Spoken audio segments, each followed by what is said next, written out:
emotions, well, sometimes we avoid dealing with them by doing other things, such as, distracting ourselves with videos, with music, with anything we can, really. It could be substances, porn, whatever it is, to get away from certain emotional states, whether this is sadness, overwhelm, feeling like life is out of control, feeling like we're not belonging somewhere, we're behind in life, any kinds of feelings that are overwhelming. Anger, potentially, over something, someone. It's easier to click a button and escape into something, or to drink something, or to take a pill, or whatever it is, than to face the emotion, which can be complex, multifaceted. A lot of the feeling like this can be an attack against the ego, against our sense that we're competent, that we're smart, we're right about something, we're wrong about something, we're not organized, perhaps, we're a winner, we're not a loser. I think that's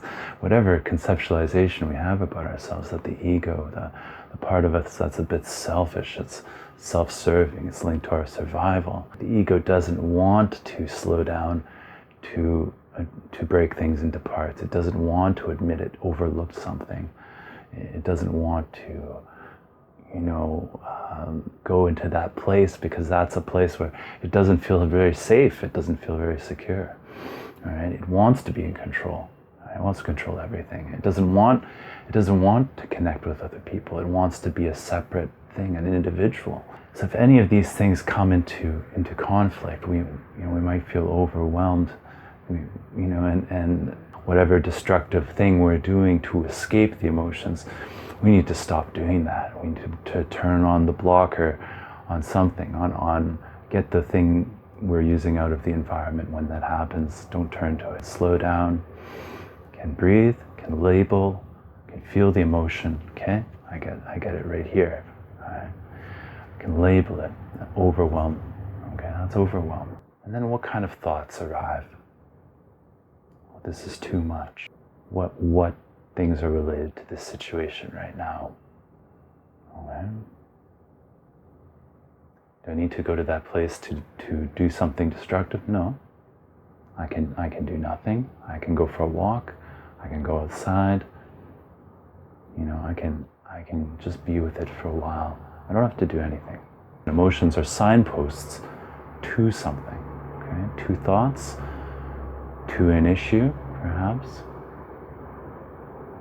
So pay attention. What's the emotion telling you? I had a conversation the other day. Someone said, okay, well, a thought might trigger an emotion, and then emotion triggers another thought.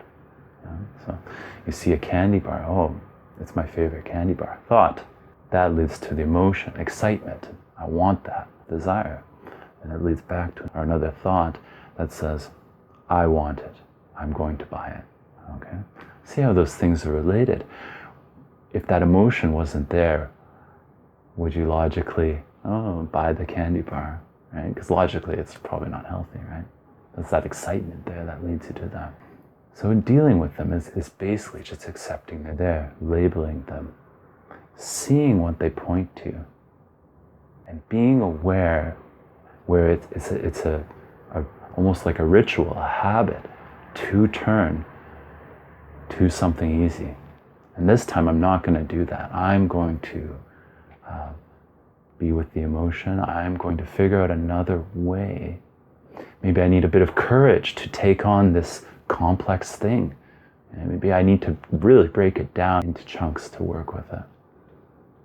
If you'd like to connect with me, you can see the description. Have a good one.